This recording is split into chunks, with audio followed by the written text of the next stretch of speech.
Hey everyone, so picking up where we left off last time, we wrote a program in the name of flow control.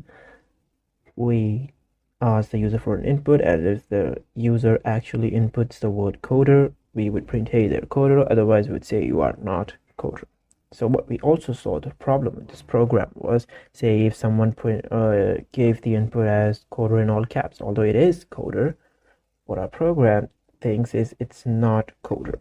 So there's one way. What you can do is say, hey, if you are, I'm just going to write a bunch of if statements. I'm going to write if with capital C, capital O, but that's just really, really bad programming. Instead, what you can also think of doing is you can say, I can use or and keywords. Now, if you're not already familiar with them, they are also kind of, how do I put this? Operators in Python, sort of operators, logical operators actually. So what they do is they take and takes two values or takes two values before and after. So if the value before and after is true, and returns true, otherwise it returns false. This can be a bit difficult to understand at first, so if you're not already brushed up on this and you are directly coming to learn Python, it might be a little problematic for you, but basically goes that what and does is it takes two values and it only returns true when both of them are true. So say that if I had another here that says, let's just say I have another here that says age equals int of input that says enter your age, and if I now do this, what I can do is say, hey, if the name is coder and if the age is above, say, 22.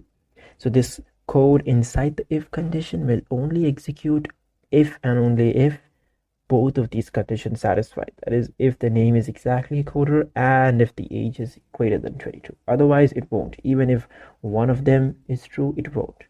Conversely, if you use the or keyword, this if statement will execute as soon as any one of them is true. So if the name equals coder is true, it won't even bother checking for the age. It'll just execute this. If name equals coder is not true, then it'll check if age is greater than 22, and if it is, it'll execute this print statement. So let's just get rid of this. So now you have a slight understanding of how the and keyword works. So let's get back to our original problem, which was figuring out how to make sure that our program actually accepts all of those values. Like it should accept each and every one of those values. What you can do is say, like, since this is a string, since the coder is a string here, there is a function, a method on string that you can use that says dot low. I mean, you're not supposed to use it on the string, you're supposed to use it on the variable that you're providing. It says dot lower. Now, since lower is a function, a method that can be used only on strings, and the variable that we take in here, name, has a string, because if you remember, input always gives you a string. So if you lower it down, and what lower does is lower makes all of the whatever you enter in it, it just makes it smaller. So if I would just show you here, it just makes them all of them lowercase.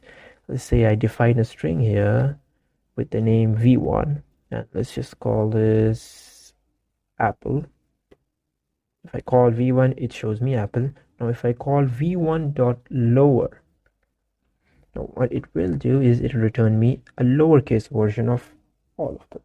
Now it doesn't matter even if the string that I'm passing it has partial uppercase and partial lowercase, so things like a, p, p, l, e, and if I do lower, it still works.